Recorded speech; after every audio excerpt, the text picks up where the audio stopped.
Gundlupet Mysuru Ooty highway ಇಲ್ಲಿಂದ just 1 kilometre 1 acre land ಇದೆ. ಈ ರೀತಿ ಮಡ್ ರೋಡ್ಗೆ ಸರ್ ಅಟ್ಯಾಚ್ ಆಗಿದೆ.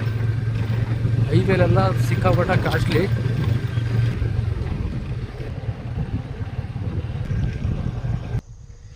ಈಸ್ಟ್ ಫೇಸಿಂಗ್ ಇರೋಂಥ ಜಾಗ ಇದೇ ಜಾಗ.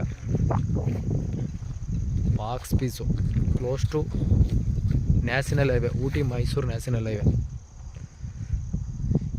ಏನು ಬಾಳೆ ಹಾಕಿದ್ದಾರೆ ಆ ಕಡೆಯಿಂದ, ಹಿಂದ್ಗಡೆ ಪೆನ್ಸ್ ಹಾಕಿದ್ದಾರೆ. ಇದು ಬರ್ತದೆ ಬಾಕ್ಸ್ ಪೀಸು. ಅಕ್ಕಪಕ್ಕದಲ್ಲೆಲ್ಲ ಫಾರ್ಮ್ ಹೌಸ್ಗಳು. ಈಗ ನಾನು ನ್ಯಾಷನಲ್ ಹೈವೇ ತೋರಿಸ್ನಲ್ಲ, ಅಲ್ಲೆಲ್ಲ ಗುಂಟೆಗೆ 6, 8, 10 ಲಕ್ಷ ನಡೀತಾ ಇದೆ. ಈ ಜಸ್ಟ್ 1 ಕಿಲೋಮೀಟ್ರ್ ಒಳಗಡೆ ಬರಬೇಕು. ಒಂದು ಗುಂಟೆಗೆ ಇದ್ರ ಪ್ರೈಸು 1,10,000 ಹೇಳ್ತಾರೆ. ಸ್ವಲ್ಪ ನೆಗೋಷಿಯಬಲು.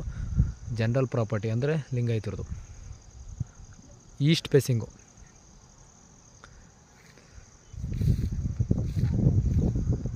ಗುಂಡ್ಲುಪೇಟೆ ರಿಜಿಸ್ಟ್ರೇಷನ್, ಗುಂಡ್ಲುಪೇಟೆಗೆ ಹತ್ರ.